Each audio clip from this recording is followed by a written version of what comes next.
تعاود لي واش سي جمال تعرض في شي تورناج لشي اكسيدون دو طرافاي؟ لا هادشي كيوقع اكثر وحده مازال عاقل عليها.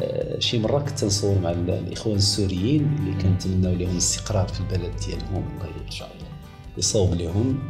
فعمل اللي كنت اشتغلت فيه مع حاتم علي في المسلسل ديال صقر قريش، هادشي في 2002 كان عندي دور معهم، وكان عندي الدور يعني خاصني هما خاصك تكون تركب فوق الحصان، يعني فوق العود خاصك تعرف.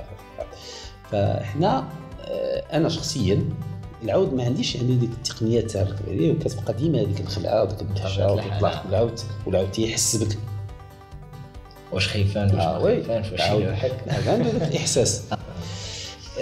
شي مره حنا كنصوروا في المنطقه ديال مراكش، جيت مولاي ابراهيم وحنا عندنا واحد الانطلاقه تاع واحد 4 ولا 5 حنايا مع الامير اللي هو عبد الرحمن الداخل صقر قريش اللي لا، وحنا زعما الحاشيه ديالو، وكنطلعوا فوق الخيل، عندنا انطلاقه عند داك جرى الخيل مع هذيك اكسيون جرى وانت مع جرى، هو زاد وخلاني انا موراه يعني بحال الخيل خرج من تحتي، انا راك فوق تداك ملي تنحس بالخيل صافي مشى وانا طحت.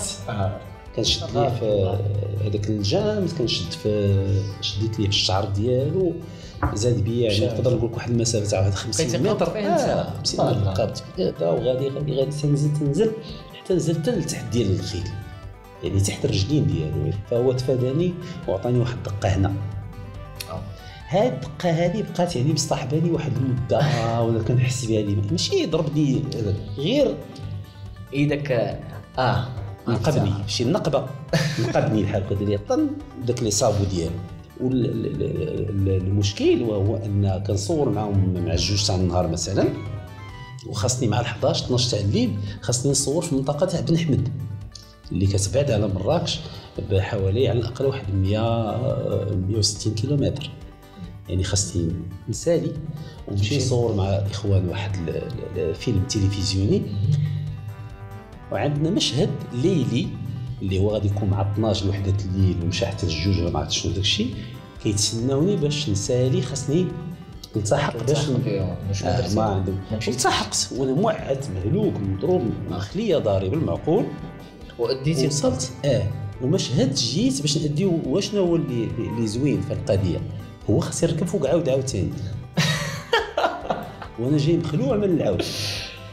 مشكل انت دابا هادو مواقف كتوقع وركبتيهم فوق العود وركاب فوق العود سيدي والله ما عندي ما يتسع. وهذاك المشهد تاع عرس، زعما انا عريس ومجوجيني واش من عرس وانا مهلوك مدقدق عرفتي خير العصا وهادي ونشطيح قدام داك العود، والعود تا هو تيتركل مع هذا وداير حداه الشمع، وتنقول له مع الداك انا شنو تنقول الداك هزني عاوتاني خبطني. يعني هادو مواقف كثيره.